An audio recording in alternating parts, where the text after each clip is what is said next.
everyone, Richard Tubb here, and I'm joined today by Mark Gadsden. How you doing, Mark? Yeah, very good, thanks Richard. Nice to be here, thank you very much.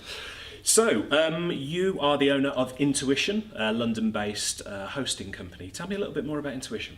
I'm one of the directors of Intuition Networks. We're a long-time provider of email, both email security and email collaboration.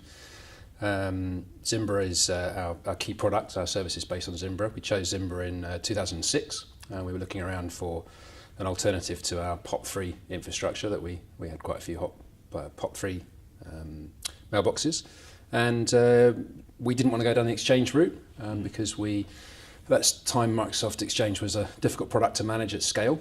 And we found Zimbra. It was a new solution built by a bunch of really clever engineers in Silicon Valley. And pretty quickly it was sort of grew quite fast. We became one of the early partners in 2006, and we started hosting it, built a platform in our London data centre, and Zimbra was sold to Yahoo. Yahoo took it off the scale in terms of numbers of users, and it powered the Yahoo mail service for quite a while, quite a long time. And then it was bought by VMware. VMware took it into the corporate space. All the time we're still partners of each entity, and over the years we've now become the sort of one of the go-to partners in the UK and Europe for Zimbra when they've got somebody that wants to do something with Zimbra on a hosting basis. So we tend to get involved in a lot of projects that are white label and people that want to host a solution. So we've got customers from small IT companies that we've been here talking to today, and we've got really large sort of more service provider type people who don't want the cost of and hassle of running their own infrastructure. So we do that on a white label basis for them. So that's really what we're doing in a nutshell. So I'm fascinated by Zimbra. So you give me a demonstration of the product and blown away by just how simple it is, you know, and the little or no administrative overheads to it. I guess Office 365 is the big gorilla in the market. Sure is, Hosted Exchange before that. Lots of IT companies, people watching this video, are going to be very, very familiar with Office 365 and Hosted Exchange. What does Zimbra offer that maybe Exchange doesn't? So what about feature compatibility? Talk a little bit more about that, and also maybe things that Zimbra does that Exchange doesn't do whatsoever. Yeah, so I mean, it's a question that you get a lot, and I think people think if it's not Exchange, it's going to be some sort of third-party, third-rate solution.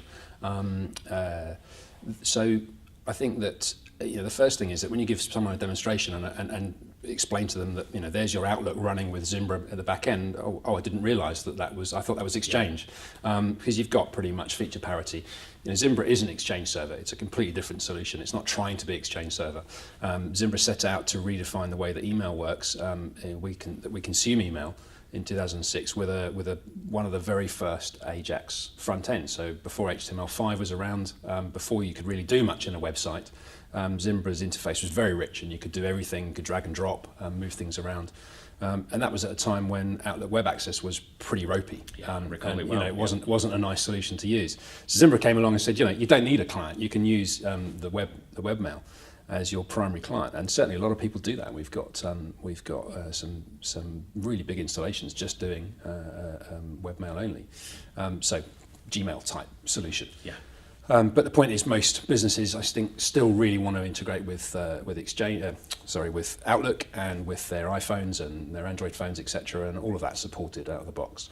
Some of the things that Zimbra can do that Exchange can't. I mean, it's a different solution. It looks different. It works differently. The sharing's very straightforward. There's an inbuilt document management solution called the Briefcase, which allows you to upload and download documents. It's a bit like a SharePoint portal, I suppose, a basic SharePoint portal, but it's really simple, and it's built in as part of Zimbra. You can share that amongst a group of users, or you can departments or company wide, etc., depending on how sophisticated you want to make the sharing permissions. And it's very easy then to share files, and there's versioning, so you can see whether, if I upload a file, you can see that it's been changed by me, which version, etc., and you can revert to different versions. So that's a feature that's been quite interesting, and something that's coming very soon is Zimbra. I'm probably jumping ahead now, Richard. No, please do, because the next question I was going to ask you is about this feature that's upcoming, the collaboration. So the sync and share solution is Zimbra's new.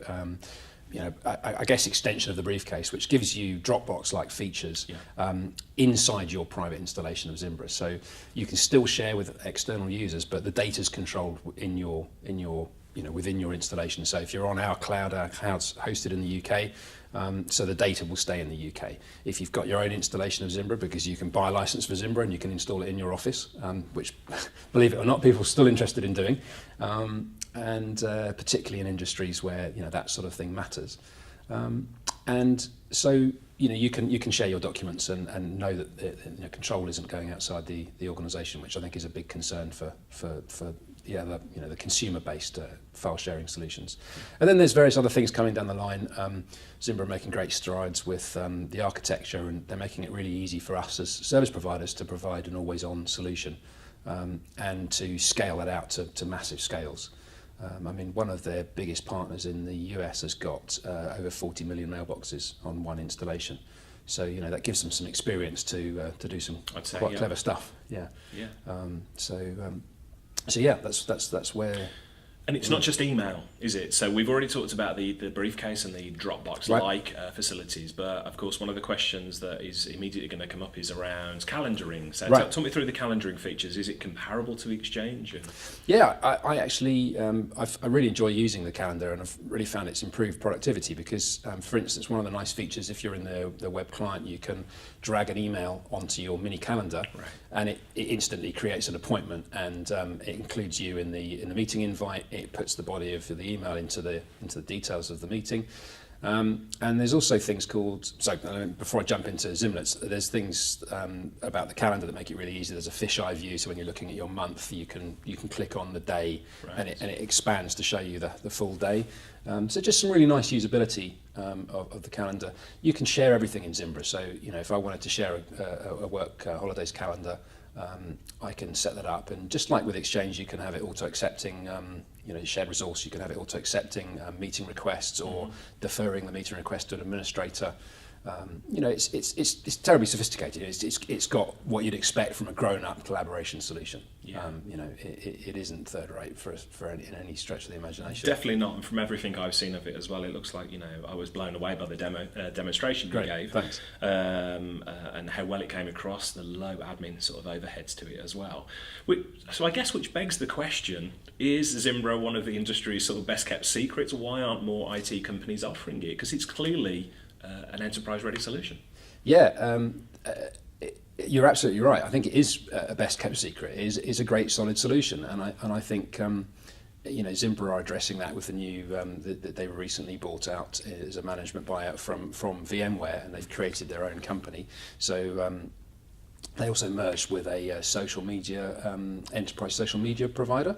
And so there's some integration of social media aspects of enterprise into Zimbra, and that's definitely we all know that email is changing from a standard I send you an email, you reply, to more of a conversational based thing with IM and all of that. I was having the conversation, forgive me for interrupting, having the conversation with a number of resellers where we're in Telford for the network group event today, Mark and myself, and having a conversation saying, blowing the minds of some of the resellers, saying, well, you realise younger people don't use email. Right. They use instant messaging, they use Twitter and things like that. So certainly long term, Rob Howard, who's the CTO of the whole of Zimbra, he came from the social media entity, and he's taken over control of product development and so on. He's a really smart guy, and he's got some really great ideas about how to move forward the whole email workflow and how to really improve that. So quite excited to know what's going to come, and I think that's where things are going to really start to branch out from. Zimbra's a great base product now, and we've got feature parity with Exchange in many areas, but it'd be quite nice to move away from the conversation about Exchange, because actually Zimbra in its own right can offer some real value, and I think that's going to start to become apparent soon. But coming back to your earlier point about what is it why should IT companies be selling Zimbra, and kind of, in a way, swimming uphill because obviously clients are demanding 365. And I do get that, but I think one of our colleagues in the meeting earlier on brought up a point about, the successful IT resellers are people that really build relationships with their clients and that really have a solid support ethos and that they really look after their clients and provide a great service. And I think that if you've got a relationship with a client, why give your client to Microsoft or to Google or to any other of the big players? Because you can't control what they're going to do. And in our model, the way we sell our services, we sell to you as the reseller, and the reseller sells on to their client. We don't know anything about your client. It's not our interest. Our interest is in providing a great email service and a utility that you can go off and sell on. So I think that it's building value in your business is the key thing, and I think that's what IT resellers need to think about is what is the long-term value of my business and what am I doing, and sometimes it's harder to do things that aren't what everyone else is doing, but long-term it pays off. And I guess you have to decide, do I want to just be selling what everybody else is selling, or do I want to differentiate a little bit and actually, build something of real value? It takes a long time to build value, but it's worth it in the long run. So continuously surprises me, I guess a bit of a soapbox moment for me, but when Microsoft's Small Business Server was retired by Microsoft, there was people up in arms. It was like, oh, you're removing my business, you're taking away my business. And of course, the reality is there was lots and lots of alternatives to Microsoft's Small Business Server. And I think it's probably the same for hosted email, for Exchange and things like that. There's so many good alternative options out there. So I'm flabbergasted that more IT companies aren't investigating solutions like Zimbra and seeing how they can sort of package it up, wrap their own value around it and sell it to clients as well. Make themselves a little bit different from everyone else in the industry. I mean, I think it's challenging because, Microsoft have got a massive marketing machine and they do a really great job. And their pricing is very, very aggressive. And I think, but I've read your blog posts about increasing your prices, not decreasing your prices to compete in a marketplace. And I think there's a limit to what how cavalier you can get with pricing. You need to be fairly realistic. But I think it comes back to this: what value are you offering? If you're offering great value and a great service, then IT should be in the background, and it should just function for the people that want to use it. We shouldn't be worrying about what the technology is. Does it serve a purpose and does it do the job? If it does the job for the customer, then the reseller can look at, well, how does it fit for my business? Does it give me a long-term future, or am I giving my customers to somebody else? So with all that said, let's talk about pricing a little bit. So lots of people who are watching this video are going to be working in the SMB space, where clients are typically cost conscious or price sensitive. So how does Zimbra match up in terms of cost, in broad figures, in sort of in round figures, against Exchange and the alternatives? Yeah, well, I think really competitively. I mean, we've worked hard with Zimbra to create some really competitive packages in the market, and I think we're a channel only player, so we don't give out pricing to retail pricing, etc. And our partners set the prices that they think are appropriate for their market, and they tend to bundle in other services and support, etc. So that's how that works. But definitely highly competitive, and there's definitely a cost saving there over 365, for instance. And we've got various packages starting from a very sort of basic package, POP3, to allow a lot of our partners we find have got a couple of 300 POP3 accounts that are hosted with One-on-One or FastHost or something. Wow. Clients are saying, I need better services. I need to read my email on my iPhone. I want it to sync. I want to be able to send an email on my iPhone and see it in my Outlook on my desk. Classic thing. And believe it or not, people still haven't got that functionality. And so we provide a basic package that allows our partner to migrate in. Give them the same POP3 service, and then it's just clicking a button to upgrade them to the higher end packages, which makes more margin for the reseller. It also saves their headache of having to run the POP3 service, which a lot of these hosting packages can be a bit unreliable and cause problems. So. Yeah. And talking about reliability, where is?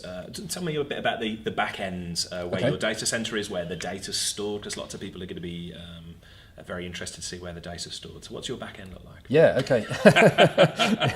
Easy now, Richard. in the sense that it was meant. Yeah, so we've got 2 data centres, one in Manchester and one in London. London's our primary data centre. And we've got our own, everything's hosted on our own equipment. We're not buying in, Amazon EC2 instances or something like that. This is all done properly. It's using, we use Dell Kit, so we've got multiple Dell servers running virtual infrastructure. Obviously, we've got a VM infrastructure. In fact, we've been doing that since the dawn of virtualization, and it's helped us achieve a lot of economies of scale and power saving and so on, make us much more green. But yeah, we've got multiple servers, and Zimbra's set up in such a way that we've got multiple servers across the platform. So we've got a highly reliable hosting platform, data storage, etc. And we're pretty careful about data backups, because it's the lifeblood. Email's the lifeblood of the organisation, and I think we say for every 1 gig of data stored in a mailbox, we're actually storing 8 gig in total in terms of replication. So every Zimbra server has a partner where all the data is replicated across to that partner server.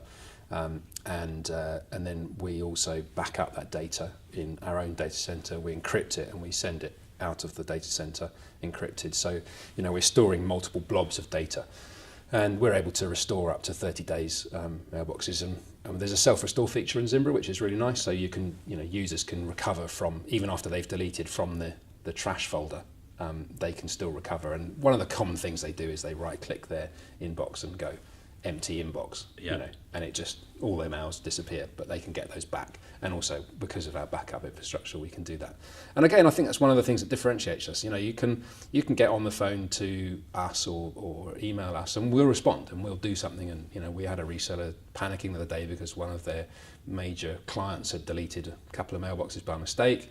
In fact, it was a bit more ominous than that. Someone had left and deleted some mailboxes, and we were able to recover the mailboxes really quickly for them, and it was all sorted, no dramas. And I think that some of the bigger providers are, you don't necessarily get that level of service. It's one of our differentiators. Well, it's a really interesting point, actually, isn't it? Especially when you look at the lower end of the market, where people are shopping basically on cost. They don't factor in, I guess, what you call the total cost of ownership. Right. Historically, you don't factor in, if something goes wrong, is this going to come back and bite me in the bum? Am I going to be able to get my data out? So reassuring to know that you've got those facilities in place. To do that. I mean, we've been running this since 2006, and we do little things like we host all of our Zimbra primary volumes on. We keep them under a terabyte in size, and we just have multiple versions. It means that if we need to restart a mailbox server and there's a disk integrity check, which if you get forced to run a disk integrity check, you've got to run the disk integrity check, otherwise you're playing with fire. And if you've got multiple terabyte volumes, this can take some hours to scan in, even some days in certain cases. So it's little things like that. Experience has taught us to just sort of be cautious, and we're very cautious. And we test new upgrades extensively, and we've got a great relationship with Zimbra. We have a bi-monthly call with the VP of product development and support, and he feeds back to us anything that's going on, and we feed back up to him. So we've got a great two-way relationship, and we always know what's going on before we do any major upgrades and so on. So Zimbra, it's comparable to Exchange, feature comparable. In fact, it's got some features that Exchange doesn't have. It's just as reliable. It's cheaper. Yep. So why aren't we doing it? Yeah, exactly, Richard. Thanks for the sales pitch. Yeah. Well, let's switch gears a minute from Zimbra then, because one of the other areas of Intuition is WordPress hosting. Yeah, something exactly. My blog is run on WordPress. I run another couple of sites on WordPress. Tell us about the WordPress hosting aspect of the Intuition business. Yeah, so we're really excited about WordPress. Actually, we've been doing WordPress hosting probably like every other person in the country, a hosting company. We host WordPress sites, and we've our development team we power all our own stuff with WordPress, our own public facing websites, etc. And we came across a startup in Canada, and to cut a long story short, we've done a really interesting partnership with them, and we've formed a new business to run WordPress hosting from, called EasyPress. And the team from EasyPress in Canada and us have come together. So they've already got 2 hosting sites in Canada and America. We've built a brand new hosting facility in our data center in Manchester. And we've got replication into London. So we've got a really solid WordPress platform. And everything's automated, so we can scale up very quickly if we need to add more WordPress servers, etc. We've built a full, it's a full managed WordPress solution. So you've got caching layer, you've got content delivery networks, you've got security, you've got the ability to lock the site down. It's just a single button click. You can basically change all the permissions to really improve the security. And I think most importantly, it's backed up by amazing support. And I think you've got some experience of migrating to us. Well, I'll happily give a testimonial at this stage. So I wasn't pushing you into giving a testimonial, but I was absolutely going to. So I've moved a couple of my WordPress websites across, and moved from a very well-known US hosting company, right?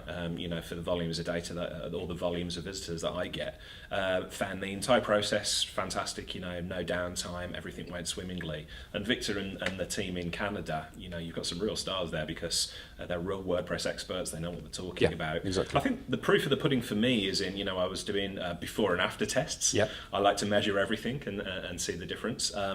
So previously my website was loading in around 5 seconds, which feels like an eternity in the modern age, and it's actually down to just over 1 second at the moment. Right. And I know you and I and me and Victor have talked about it as well, and there's probably some tweaking to be done there to get it down. So absolutely no change in code.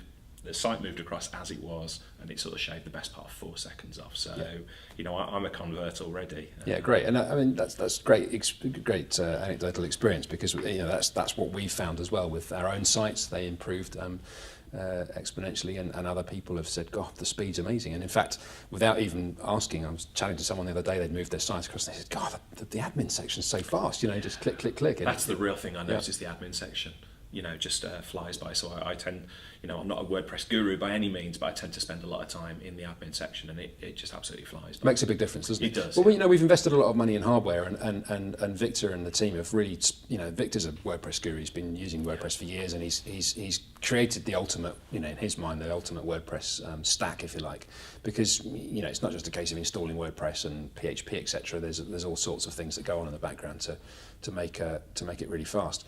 And I think combined with our experience of running hosting platforms and networking and so on, we've got a really great data center set up in Manchester, fantastic networking, with really good bandwidth and so on. So we've got a really solid proposition, I think, and really looking forward to taking it out there and getting on a lot of clients and seeing if we make a success out of it. So.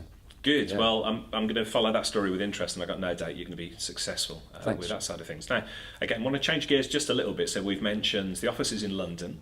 We've mentioned the data centre in Manchester, the support team in Canada. Yeah. I think it's going to be... Sorry, the WordPress guys in Canada, and mixed in with the guys in the UK as well. Forgive me, yeah. Just before we freak anyone out. Yeah, and then, on top of all that, I think people will find it very interesting that you're located, as one of the directors of the business, located out of Andorra, which you call home. I'm intrigued to hear how you help to manage the team, this distributed team across the world.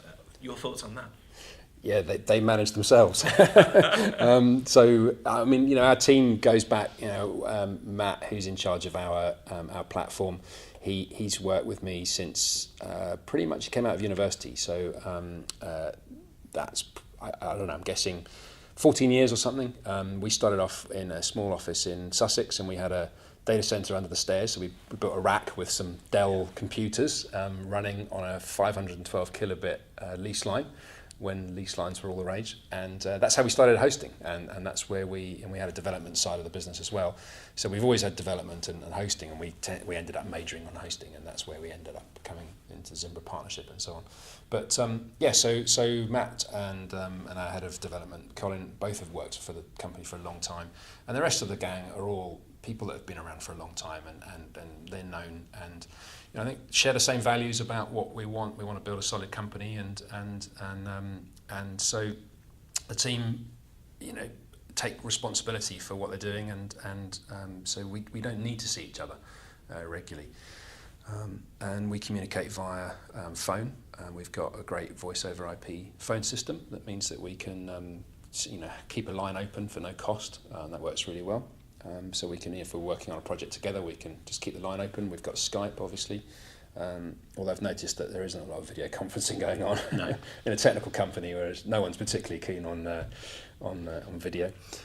We use Basecamp project management fairly extensively, and we're just looking to improve that with some sort of slightly more hardcore project management solutions. Probably something like Pivotal Tracker or one of the tools from Altasin. I can't think of the name. Gyro, I think it is, isn't it? We're just looking around right now for some slightly more grown-up, agile-based project management solutions. But we do, I think email probably, instant message, and Basecamp is the kind of cornerstone of how we run the business these days, and we have regular meetings just like you would in a normal company. But they tend to be a bit more focused because you're not worrying about getting cups of tea and messing about. You just on the phone get the meeting done with and pretty focused.